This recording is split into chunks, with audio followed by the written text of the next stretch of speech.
আমার বন্ধু রবি এখন তার বন্ধুদের সাথে মাঠে ফুটবল খেলছে।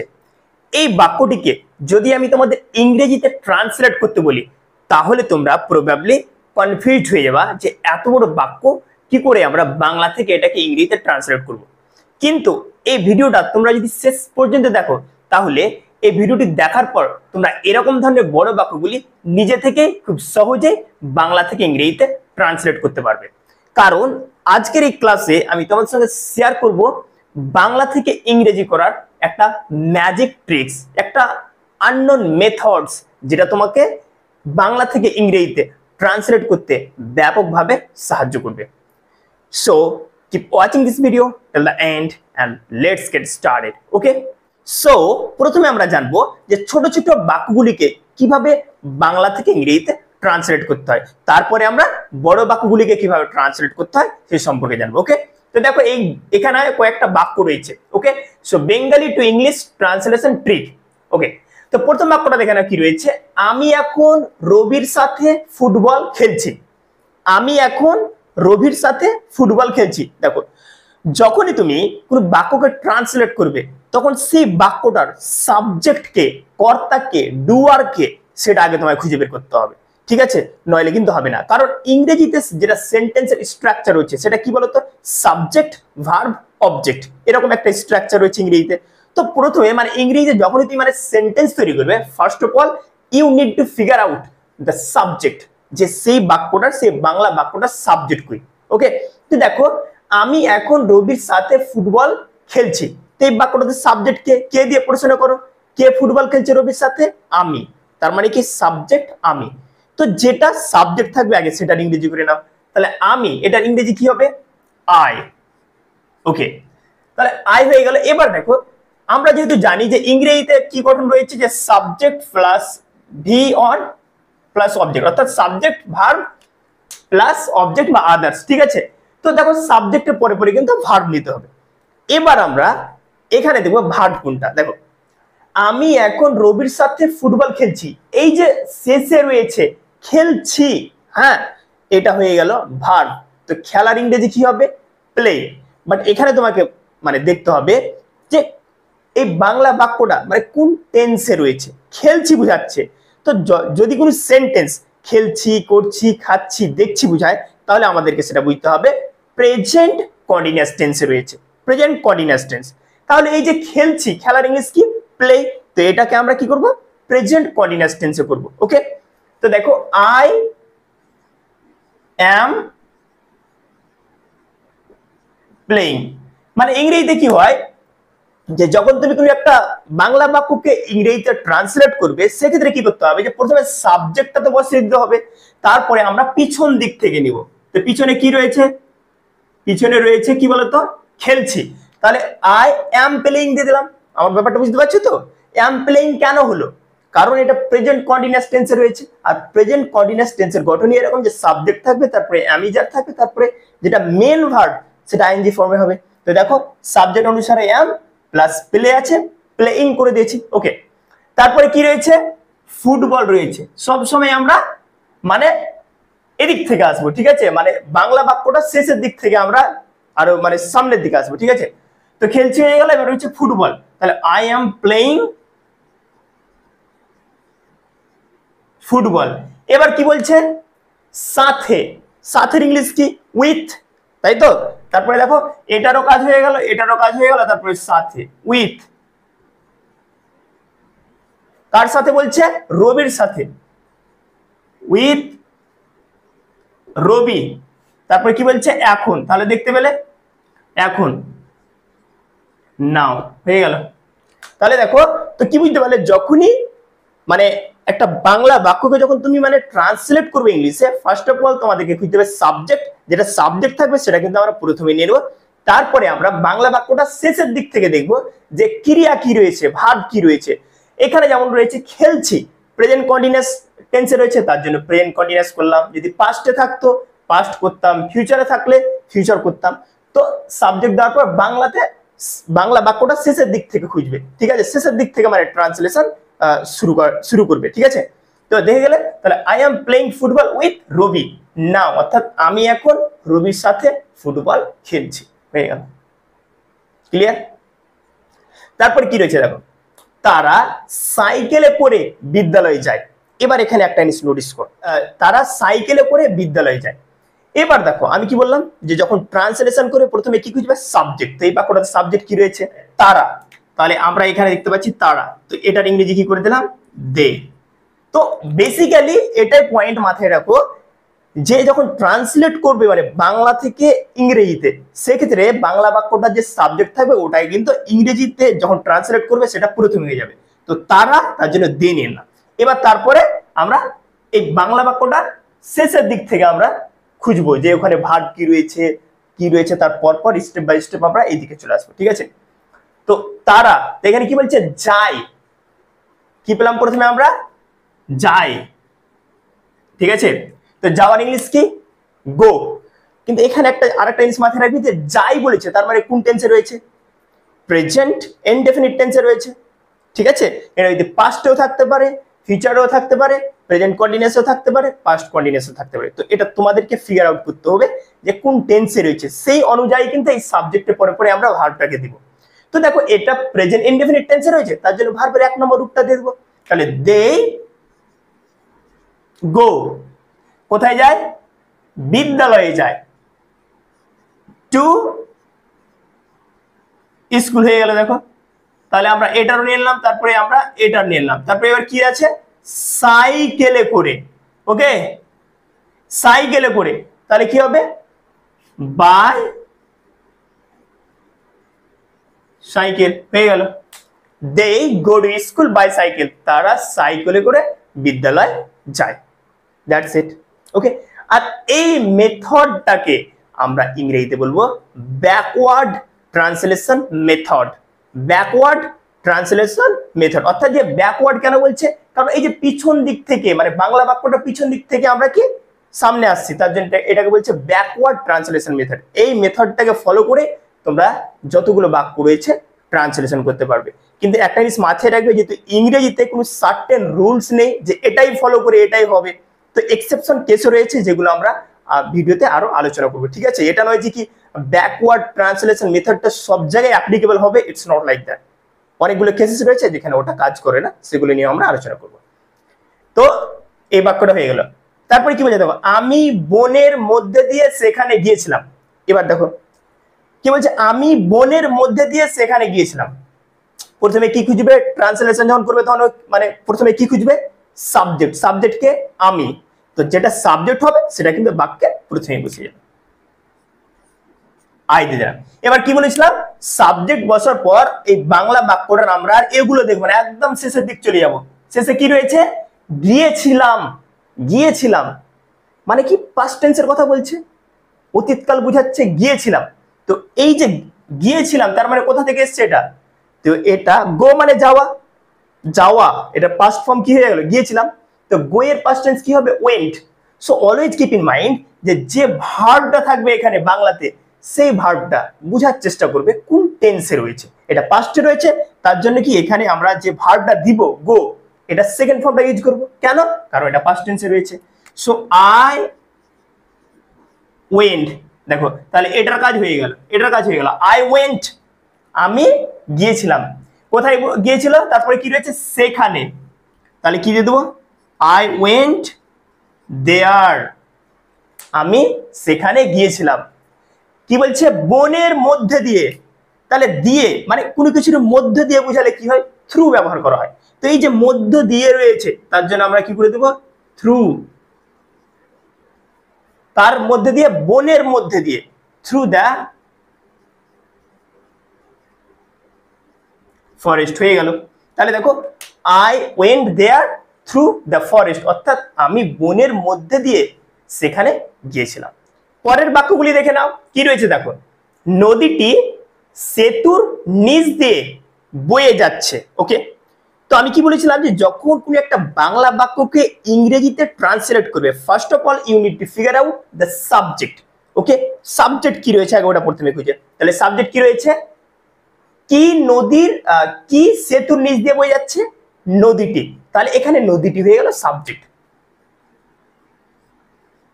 The river. কি বলছে এবার আমরা কি বলেছিলাম যে সাবজেক্ট দেওয়ার পরে পরে বাংলা বাক্যটার আমরা শেষের দিকটা চলে যাব। শেষে কি রয়েছে, যেহেতু এটা এই যে প্রসেসটা রয়েছে মানে ট্রান্সলেশন করার, সেটাকে বলা হয় ব্যাকওয়ার্ড ট্রান্সলেশন মেথড। অর্থাৎ আমরা এই পিছন দিক থেকে মানে এই সামনের দিকে আসবো, ঠিক আছে। এখানে কি রয়েছে দেখো, বয়ে যাচ্ছে, তাহলে বয়ে যাওয়ার ইংলিশ কি?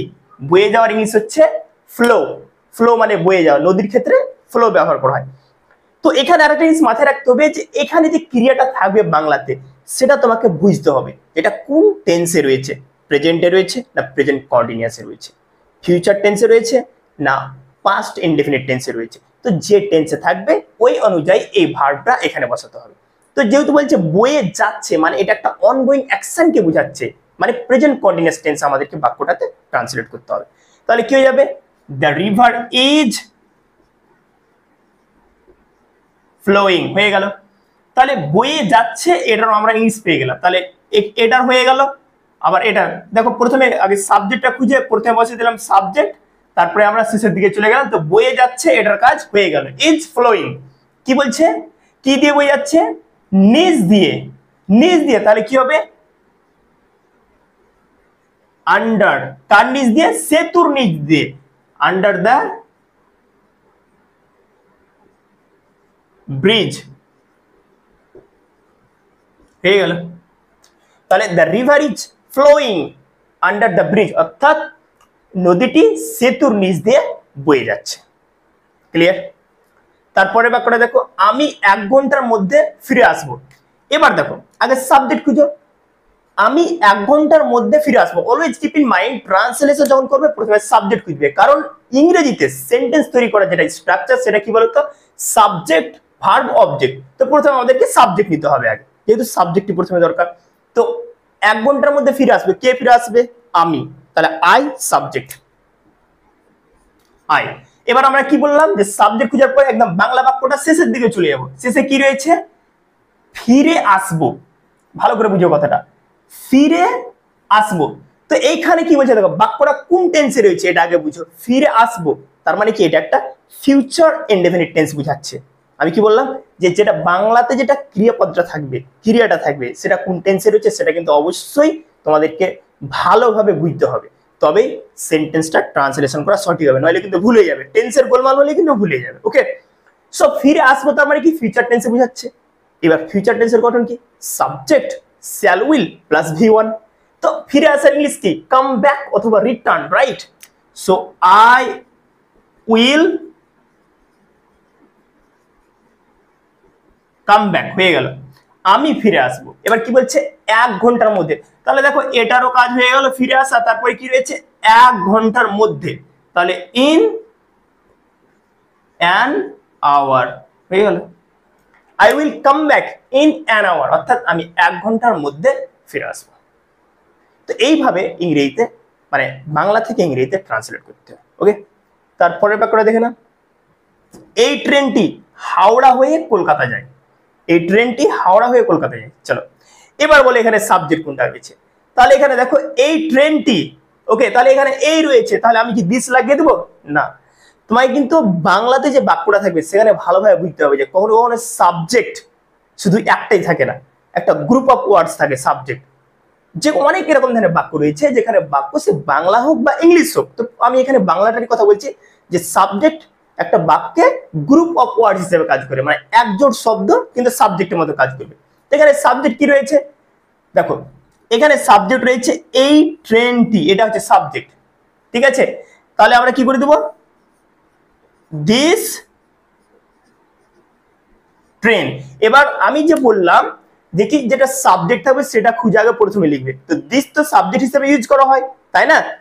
তো এখানে আমি শুধু এবার আমি বললাম যে প্রথমে যেটা থাকবে, প্রথমে বেশিরভাগ বাক্যগুলিতে দেখলাম যে প্রথমে একটা নদীটি, দ্য রিভার, আমি আই, তাহলে এই, তাহলে কি আমরা দিস দিয়ে দেবো আর ট্রেনটা কি বাদ দিয়ে দেবো, ওখান থেকে শুরু করবো না? কেন হবে না? কারণ এখানে সাবজেক্ট এই ট্রেনটি, এটা কম্বাইন করে এই দুটো শব্দ মিলিয়ে একটা subject. That's why this train কি বলছে, যাই। দেখো আমরা কি বললাম, সাবজেক্ট খোঁজার পরে আমরা বাক্যটা শেষের দিকে চলে যাবো। কি বলছে, যাই। কোন টেন্সে রয়েছে এটা, প্রেজেন্ট ইনডেফিনিট টেন্সে রয়েছে। তাহলে এখানে কি বসবে এই বাক্যটাতে, মানে এরপর যে ভার্বটা নিব তাহলে কোন টেন্সে হবে ওটা, ভার্বের 1 নম্বর রূপ হবে। কেন? কারণ এখানে যাই বুঝাচ্ছে, মানে একটা বর্তমানে কোনো কাজ করা, হওয়া, থাকা এরকম বুঝাচ্ছে, যাই বুঝাচ্ছে। তাহলে এখানে কি করে দেবো, গো। এবার গো কেন করব, কারণ এখানে দেখো দিস ট্রেন, এটা হচ্ছে থার্ড পারসন সিঙ্গুলার, আর আমরা জানি প্রেজেন্ট ইনডেফিনিট টেন্সের ক্ষেত্রে যদি সাবজেক্ট থার্ড পারসন সিঙ্গুলার হয় অর্থাৎ থার্ড পারসন হয় আর যদি একটা বোঝায় তাহলে যেটা মেন ভার্ব থাকবে তার সঙ্গে এস বা ইএস যুক্ত করতে হয়। তো এখানে আমরা ইএস যুক্ত করলাম, দ্যাট দিস ট্রেন গোজ, কোথায় যায়, কলকাতা, গোজ টু কলকাতা হয়ে গেল। তাহলে দেখো এটারও কাজ হয়ে গেল, এটারও হয়ে গেল। হয়ে, হয়ে মানে কি বলবো এখানে, হয়ে বলতে মানে কি, ট্রেনটা মানে হাওড়া হয়ে কলকাতা যায়। তো এখানে হয়ে বুঝাতে আমরা কি দেবো, ভায়া। ট্রান্সপোর্টেশনের ক্ষেত্রে ভায়া ইউজ করা হয়, যে এই ট্রেনটা মুম্বাই হয়ে হাওড়া আসে, হ্যাঁ, কিংবা হাওড়া হয়ে মানে কলকাতা যায়, এরকম বুঝালে ভায়া ইউজ করব, ভায়া। তাহলে এটারও কাজ হয়ে গেল, কোথায় যায়, হাওড়া। তাহলে this train goes to Kolkata via Howrah হয়ে গেল, this train goes to Kolkata via Howrah, অর্থাৎ এই ট্রেনটি হাওড়া হয়ে কলকাতা যায়। ওকে, পরের বাক্যটি কি রয়েছে দেখে নাও, এখন দরজাটি বন্ধ করো। ওকে, সো এই বাক্যটাকে যদি আমরা ইংরেজিতে ট্রান্সলেট করি, ওকে, তাহলে কেমন হবে, তো এখানে তাহলে আমরা প্রথমে কি খুঁজতে হবে, সাবজেক্ট। ওকে, তো সাবজেক্ট কি হবে, দরজাটি, তাহলে কি আমরা এখানে দ্য ডোর নিয়ে নিব, না।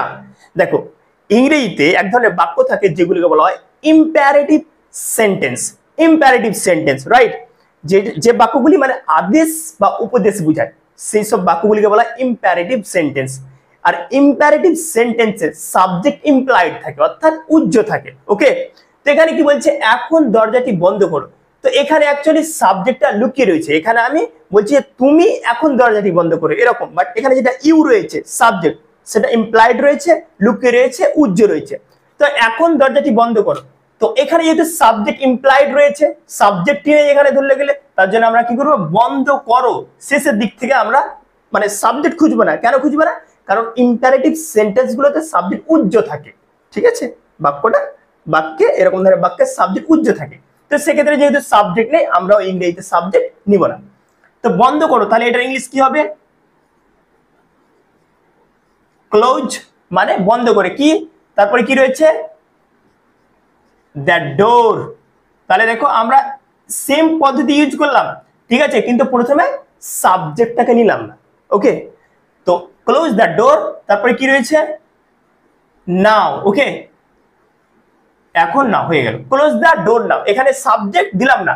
আর দেখো আশা করি তোমরা জানো যে ইম্পারেটিভ সেন্টেন্স বলতে যে সাবজেক্ট উজ্জ থাকে, যেমন এক্ষুনি স্কুল যাও, তাকে কল করো, জানলাটা খোলা রাখো, এক্ষুনি জল পান করো, এরকম ধরনের বাক্য যেটাতে অর্ডার বুঝাবে, আদেশ বুঝাবে, এইসব বাক্যগুলোতে আমি যদি কাউকে বলি যে জানলাটা বন্ধ করো, তার মানে কি তুমি জানলাটা বন্ধ করো, বাট এখানে আমরা তুমি কথাটা ইউজই করি না, এটা ইমপ্লাইড থেকে যায়। সেরকম ইংলিশও এরকম যে ক্লোজ দ্য উইন্ডো, ইউজই করলাম না আমরা, you close the window actually, but এখানে আমরা ইউ যেটা সাবজেক্ট ইউজ করলাম না, শুধু বললাম ক্লোজ দ্য উইন্ডো। সেরকম এই বাক্যগুলি, তাকে কল করবে না, এখানেও দেখো তাকে কল করবে না, তার মানে কি তুমি তাকে কল করবে না, কিন্তু এখানে তুমি কথাটা উজ্জ রয়েছে, সেক্ষেত্রে এটা ইংরেজিতেও আমরা সাইলেন্টই রাখবো, ঠিক আছে। করবে না, তাহলে কি করে দেবো আমরা, যেহেতু নেগেটিভ আছে, ডু নট, কল করবে না, তাই তো, ডু নট কল, কি বলছে, তাকে, হিম হয়ে গেল, ডু, দেখো কল করবে না, ডু নট কল, কল করবে না কাকে, তাকে, হিম দিয়ে দিলাম। ওকে, সো তাকে কল করবে না, ডোন্ট কল হিম, এখানেও দেখো সাবজেক্টটা ইমপ্লাইড রয়েছে। এবার দেখো এখানে গাড়িটির দাম আমার প্রত্যাশার চেয়ে বেশি ছিল, তাহলে এখানে এবার সাবজেক্ট কি, এখানে বলছে গাড়িটির দাম, তাহলে কি গাড়িটি, এটা কি সাবজেক্ট এই বাক্যটাতে, না। এবার তুমি মানে বড় বাক্যগুলো যখন তুমি ট্রান্সলেশন করবে তখন কিন্তু অলওয়েজ মানে বি কেয়ারফুল বেসিক্যালি, যে কখনো কখনো তোমাদেরকে যেটা সাবজেক্ট থাকবে সেটা কিন্তু গ্রুপিং ওয়ার্ডস হবে, অর্থাৎ একগুচ্ছ শব্দ মিলে কিন্তু একটা সাবজেক্ট হতে পারে। গাড়িটির দাম, তো এই বাক্যটাতে অ্যাকচুয়ালি যেটা সাবজেক্ট হবে সেটা হচ্ছে গাড়িটির দাম। ওকে, এটা হবে সাবজেক্ট, তাহলে কি দিয়ে দেবো, দ্য প্রাইস অফ দ্য কার। তাহলে আমরা কি পেয়ে গেলাম, একটা বাক্য দিয়ে সাবজেক্টের প্রয়োজন হয়, আমরা সাবজেক্ট পেয়ে গেলাম। দ্য প্রাইস অফ দ্য কার, অর্থাৎ গাড়িটির দাম কি বলছে, আমার প্রত্যাশার চেয়ে বেশি ছিল। তো আমরা কি বলেছিলাম যে যখন একটা বাক্যকে ট্রান্সলেট করবে আগে সাবজেক্ট খুঁজে নিবে, মানে যেটা ইম্পারেটিভ সেন্টেন্স রয়েছে ওটার ক্ষেত্রে কিন্তু আলাদা, ঠিক আছে। বাট নর্মালি কি বলেছিলাম যে সাবজেক্ট খুঁজবে, তো সাবজেক্ট খুঁজে নিলাম দ্য প্রাইস অফ দ্য কার। তারপরে কি বলেছিলাম যে একদম যে বাংলা বাক্যটাকে ট্রান্সলেশন করবে সেটা শেষে চলে যাওয়া। তো কি বলছে, ছিল, ছিল তার মানে কি অতীতকালে বোঝাচ্ছে, পাস্ট টেন্সে বোঝাচ্ছে। তাহলে আমরা কি করে দেব, ওয়াজ। কি বলছে, বেশি, আমার প্রত্যাশার চেয়ে বেশি, তাহলে কি করে দেবো, বেশির ইংলিশ আমরা এখানে করে দেবো মোর। তাহলে দেখো এটারও হয়ে গেল, ওয়াজ দিয়ে দিলাম।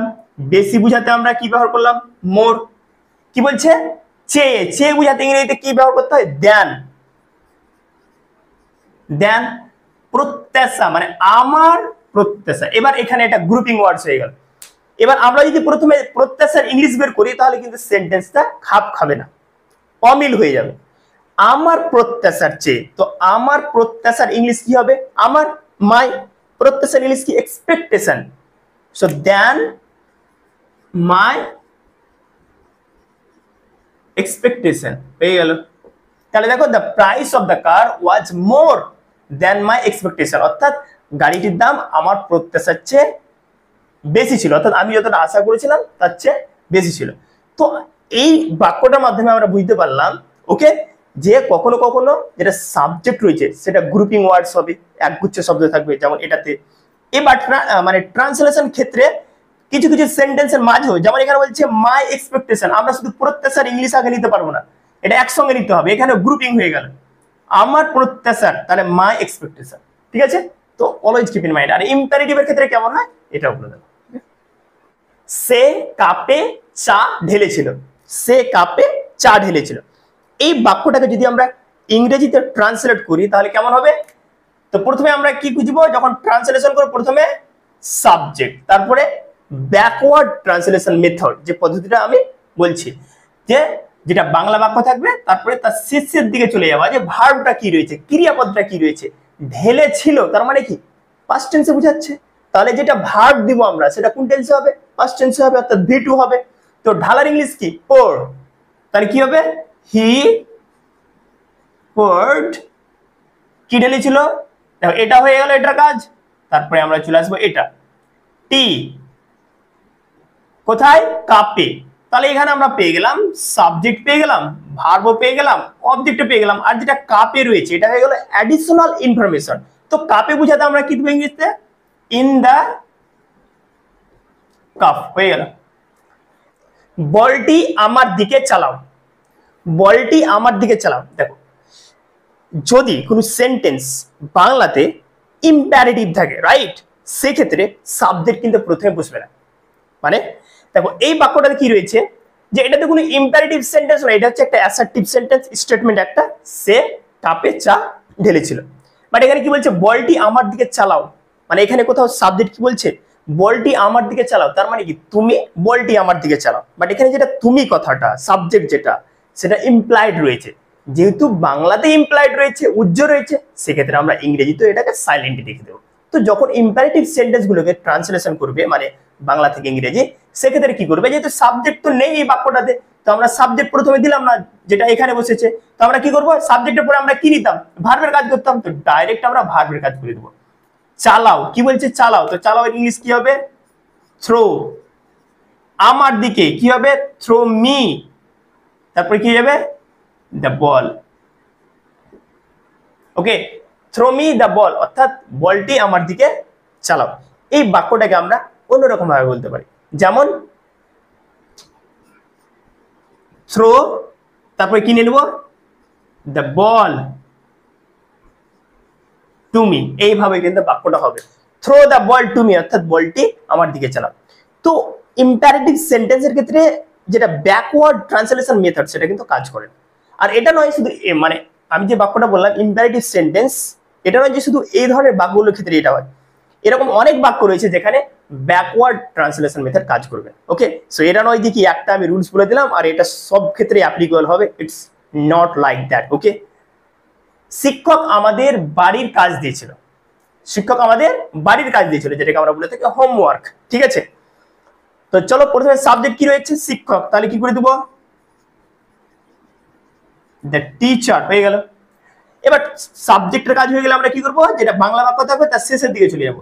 দিয়েছিল কোন টেন্সে রয়েছে? পাস্টে। তাহলে দেওয়ার ইংলিশ কি? গিভ। তো যেহেতু এখানে যেটা ক্রিয়া রয়েছে সেটা অতীতকালকে বোঝাচ্ছে, তাহলে আমরা এই ক্রিয়ার ইংরেজিটা হবে যেটা গিভ, সেটা আমরা অতীতকালে করবো, অর্থাৎ পাস্ট টেন্সে করবো। তো গিভ থেকে কি করে দেবো? গেভ। দ্য টিচার গেভ কি দিয়েছিল? বাড়ির কাজ।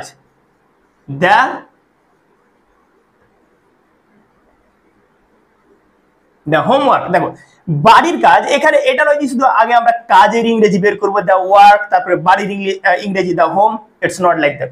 তোমাকে বাংলাতে কিছু কিছু শব্দ থাকে যেটা গুচ্ছ শব্দ থাকে, ওকে, গ্রুপ ওয়ার্ডস থাকে, সেটা কিন্তু ইংলিশও ওইভাবেই ট্রান্সলেট করতে হবে। এটা নয় যে কি আবার বাড়ির কাজ তো কাজের আগে ইংলিশ নিলাম, যদি আমি বললাম যে এদিক থেকে শুরু করতে হবে, তো দিয়েছিল তারপরে কাজ তারপরে বাড়ির ব্যাপারটা, কিন্তু সেরকম নয়। কিছু কিছু শব্দ গ্রুপ ওয়ার্ডস থাকে, যে গ্রুপ ওয়ার্ডস মানে কি একসঙ্গে ওটাকে ইউজ করতে হবে, নাহলে হবে না। তো যেরকম এখানে দ্য হোমওয়ার্ক একসঙ্গে ইউজ করতে হবে। The teacher gave the homework, বাড়ির কাজ হয়ে গেল কাদেরকে? আমাদেরকে। টু আস হয়ে গেল।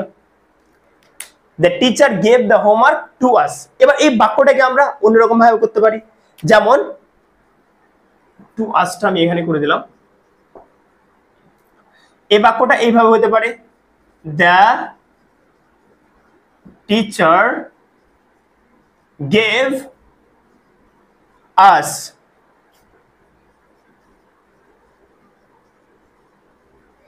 দ্য হোমওয়ার্ক হয়ে গেল। The teacher gave us the homework, একই কথা হয়ে গেল যে শিক্ষক আমাদের বাড়ির কাজ দিয়েছিল। তো এটা নয় যে কি একদম একটাই রুলস রয়েছে যেটা সব ক্ষেত্রে অ্যাপ্লিকেবল হবে। আশা করি তোমরা বুঝতে পারছো যে অনেক জায়গায় এরকম রয়েছে যেটা ব্যাকওয়ার্ড ট্রান্সলেশন মেথড সেটা কিন্তু কাজ করে। ওকে ওকে, আমি গতকাল একটি ভূতের মুভি দেখেছিলাম। চলো এই বাক্যটাকে তাহলে আমরা কিভাবে ট্রান্সলেট করব? আশা করি তোমরা রুলসটা বুঝতে পেরে গেছো কিভাবে ট্রান্সলেট করতে হয়। তো দেখো, আমি গতকাল একটি ভূতের মুভি দেখেছিলাম। তো প্রথমে সাবজেক্ট খুঁজবো। সাবজেক্ট কি রয়েছে? আয়ের কাজ হয়ে গেল। এবার সাবজেক্ট দেওয়ার পরেই আমরা কি যাব? একদম যে বাক্যটাকে ট্রান্সলেট করব তার শেষের দিকে চলে যাব। শেষ থেকে আমরা এবার ইংরেজি করতে শুরু করব। কি রয়েছে? দেখেছিলাম। কোন টেন্সে রয়েছে? যেটা এই অ্যাকচুয়ালি এই বাক্যটাতে এটাই হলো ভার্ব, মানে ক্রিয়া। তো যেটা ভার্ব থাকবে, যেটা ক্রিয়া থাকবে, সেটা কোন টেন্সে রয়েছে এটা কিন্তু জানা অত্যন্ত জরুরি, রাইট? সো আই সাবজেক্ট এলাম, এবার দেখেছিলাম তার মানে এটা পাস্ট টেন্সের কথা বলছে। ওকে, তো আমরা এখানে দিয়ে দেবো ওয়াচ। দেখো ইডি করে দিলাম, আই ওয়াচড কি বলতো? ভূতের মুভি। এবার একটি ভূতের মুভি, তাহলে কি দিয়ে দেবো? এবার এখানে হয়তো বলবে যে আগে আমরা মুভি দিব, তারপরে ভূতের দিব, তারপরে একট্রিয়ে দিব, হবে না। আমি এটা আগেই মেনশন করেছি যে বাংলাতেও মানে ট্রান্সলেশন করতে কিছু কিছু শব্দ থাকবে আর গ্রুপ অফ ওয়ার্ডস থাকবে, যেটা একসঙ্গেই নিতে হবে। এবার হয়তো আমি যে বললাম যে শেষ থেকে নিব, দেখেছিলাম নিলাম, তারপরে মুভি নিলাম, ভূতের দিয়ে দিলাম, একটি দিলাম, এটা কিন্তু হবে না, কারণ একটি ভূতের মুভি মানে এটা একটা গ্রুপিং ওয়ার্ড সেটা অ্যাকচুয়ালি। ঠিক আছে, এটাকে একসঙ্গেই আমাদেরকে নিতে হবে। তাহলে একটি ভূতের মুভি, তাহলে কি হয়ে যাবে? আ হরর মুভি। কি বলছে? গতকাল, তাহলে আমরা কি করে দেবো? ইয়েস্টারডে। বুঝতে পারলে? তাহলে I watched a horror movie yesterday, আমি গতকাল একটি ভূতের মুভি দেখেছিলাম। এবার দেখেছিলাম এর ক্ষেত্রে আমরা কি ব্যবহার করে থাকি? ইউজুয়ালি সি মানে দেখা। বাট যখন কোনো আমরা সিনেমা দেখার কথা বলবো সেক্ষেত্রে ওয়াচড সব থেকে পারফেক্ট ওয়ার্ড। ঠিক আছে, এখানে ওয়াচই হবে। তার জন্য ওয়াচ থেকে কি করেছি? Watched. I watched a horror movie yesterday, আমি গতকাল একটি ভূতের মুভি দেখেছিলাম। তারপরের বাক্যটা দেখো, আমি গত সপ্তাহ থেকে জ্বরে ভুগছি। ওকে, গুড থিং। তাহলে কি বলছি? সাবজেক্ট আগে খুঁজে নিব, আই সাবজেক্ট আমি। এবার কি বলছে? ভুগছি মানে কি? সাফার করছি, তাই তো? তো এবার এখানে কিন্তু একটু ভালোভাবে বুঝতে হবে ব্যাপারটা। ভুগছি মানে এটা একটা অনগোয়িং অ্যাকশনকে বোঝাচ্ছে, যে ক্ষেত্রে আমরা প্রেজেন্ট কন্টিনিউয়াস টেন্স নিব, তাই না?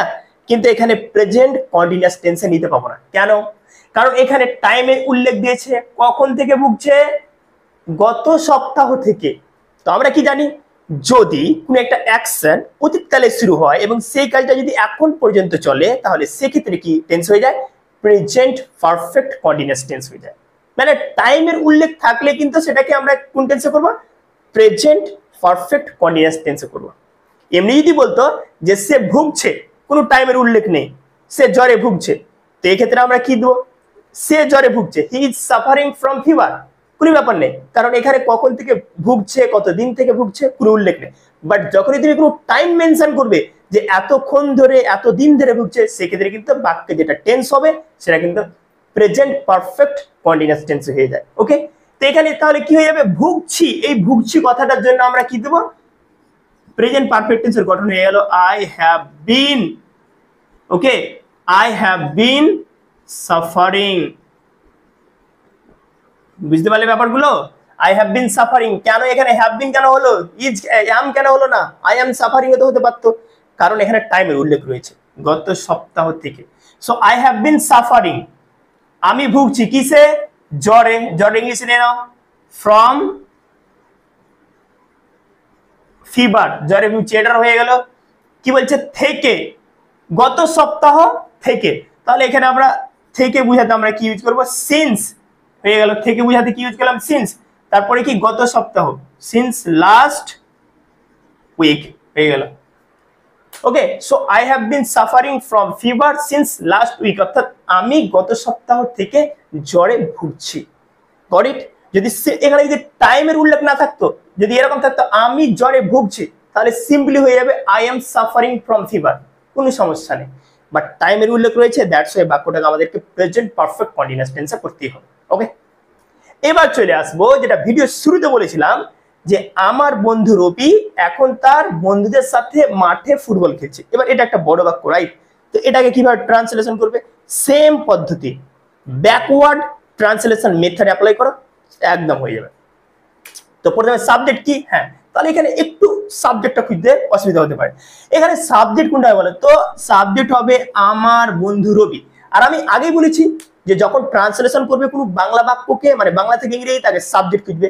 আর সাবজেক্ট একটা হতে পারে, আবার কখনো কখনো গ্রুপ অফ ওয়ার্ডস, এক গুচ্ছ শব্দ থাকবে দিয়ে সাবজেক্ট হিসেবে কাজ করবে, এরকম এরকম বাক্য রয়েছে। তো এই বাক্যটা দেখি, আমার বন্ধু রবি, এখানে তিনটি শব্দ মিলিয়ে ইংরেজিতে একটা সাবজেক্ট হবে। তাহলে আমার বন্ধু রবি, তাহলে কি যাবে, মাই ফ্রেন্ড রবি হয়ে গেল, মাই ফ্রেন্ড রবি। সাবজেক্ট খোঁজার পর কি করব, যে বাক্যটাকে আমরা মানে ট্রান্সলেট করব ইংরেজিতে, শেষের দিকে চলে যাবো, কি করছে, খেলছে, ভার্ব অ্যাকশন, খেলছে বুঝাচ্ছে, তার মানে কি একটা অনগোয়িং অ্যাকশনকে বুঝাচ্ছে। তাহলে এটা কি হয়ে যাবে, প্রেজেন্ট কন্টিনিউয়াস টেন্স। তাহলে প্রেজেন্ট কন্টিনিউয়াস টেন্সের গঠন কি, যে সাবজেক্ট থাকবে, দেখে নাও সাবজেক্ট, সাবজেক্ট অনুসারে কি হয়, আমি যার হয় ইজ বসিয়ে দিলাম। আর যেটা মেন ভার্ব, খেলার ইংলিশ কি, প্লে, তো কি করে দেবো, প্লেইং। তাহলে my friend Rabi is playing, কি খেলছে, ফুটবল।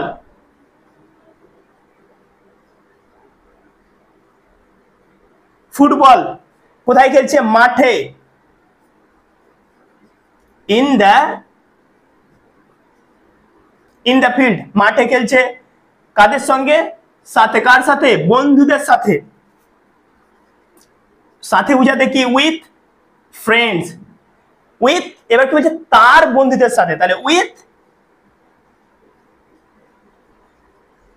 হিজ ফ্রেন্ডস হয়ে গেল, তার বন্ধুদের সাথে। এবার দেখো, আগে আমরা বন্ধুদের সাথে নিতে পারি না, যে বন্ধুদের সাথে হয়তো আমি বলবো যে বন্ধুদের, উইথ সাথে নিলাম, তারপরে বন্ধুদের, ফ্রেন্ড, তারপরে হিজ হবে না, কারণ এখানে যে এই বাক্যটা যেটা রয়েছে না, মানে এই বাক্য নয়, সরি, এই যে তার বন্ধুদের, এটা হচ্ছে একটা গুচ্ছ শব্দ, একগুচ্ছ শব্দ, তো এটাকে একসঙ্গে আমাদেরকে নিতে হবে, মানে হিজ ফ্রেন্ডস। ওকে, তাহলে দেখে নাও, উইথ হিজ ফ্রেন্ডস, এবার কি রয়েছে, নাও, এখন, তাহলে দেখে নাও, my friend Rabi is playing football in the field with his friends now, অর্থাৎ আমার বন্ধু রবি এখন তার বন্ধুদের সাথে মাঠে ফুটবল খেলছে। তো এইভাবে ব্যাকওয়ার্ড ট্রান্সলেশন মেথড ব্যবহার করে তোমরা হাজার হাজার বাক্য নিজে থেকে খুব সহজে তৈরি করতে পারবে। হ্যাঁ, আর যেখানে কিছু সার্টেন রুলস রয়েছে, সার্টেন সেন্টেন্সেস রয়েছে যেখানে এটা কাজ করে না, but most of the cases এটাই কাজ করে। Okay, so thanks for watching this video. ভিডিওটি ভালো লাগলে অবশ্যই লাইক করবেন, শেয়ার করবেন এবং বাংলা থেকে ইংরেজি শেখার জন্য আমার এই ইউটিউব চ্যানেলটিকে অবশ্যই সাবস্ক্রাইব করুন এবং ভিডিওটি কেমন হয়েছে অবশ্যই তোমরা আমাকে কমেন্ট সেকশনে জানাও এবং নেক্সট ভিডিও কোন টপিকের উপরে করা যেতে পারে তার ব্যাপারেও তোমরা মতামত আমাকে কমেন্ট করে জানাতে পারো। Thank you.